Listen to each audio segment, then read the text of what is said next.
திருவெண்பாவை பதிகம் 26. திருப்பள்ளி எழுச்சி பாடல் 6.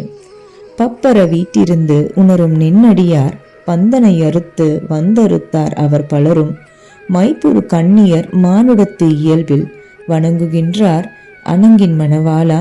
செப்புறு கமலங்கள் மலரும் தன்வயல் சூழ் திருப்பெருந்துறையுரை சிவபெருமானே. இப்பிறப்பறுத்து எமை ஆண்டு அருள் புரியும் எம்பெருமான் பள்ளி எழுந்தருளாயே. இதன் பொருள்: செந்தாமரை மலர்கள் நிறைந்த குளிர்ந்த நீர்நிலைகள், அழகிய வயல்வெளிகள் சூழ்ந்த திருப்பெருந்துறையில் வசிக்கும் சிவபெருமானே, என் எம்பெருமானே, உன் அருள் எனும் பெருந்தகைமையை உள்ளத்தில் உணரும் அடியவர்கள் குடும்பம் பந்தபாசங்களை உதறிவிட்டு உன்னை தரிசிக்க வந்துள்ளனர்.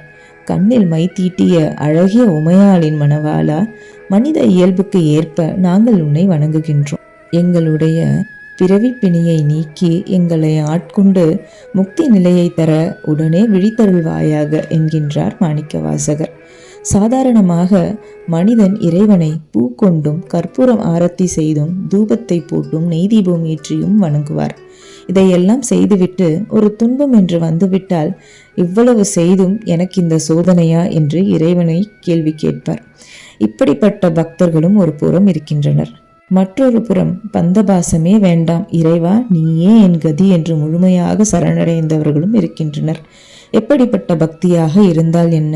இறைவா, உன்னை நம்பி வந்தவர்களை கைவிடாமல் அந்த இருதரப்பிற்கும் பிறப்பற்ற நிலை தந்து பேரானந்தத்தில் திளைக்க வைக்க வேண்டும் என்று மாணிக்கவாசகர் அறிந்தும் அறியாமலும் பக்தி செலுத்தும் இருதரப்பட்டவருக்கும் வேண்டுவது போல அமைந்துள்ள அழகிய பாடல் இது.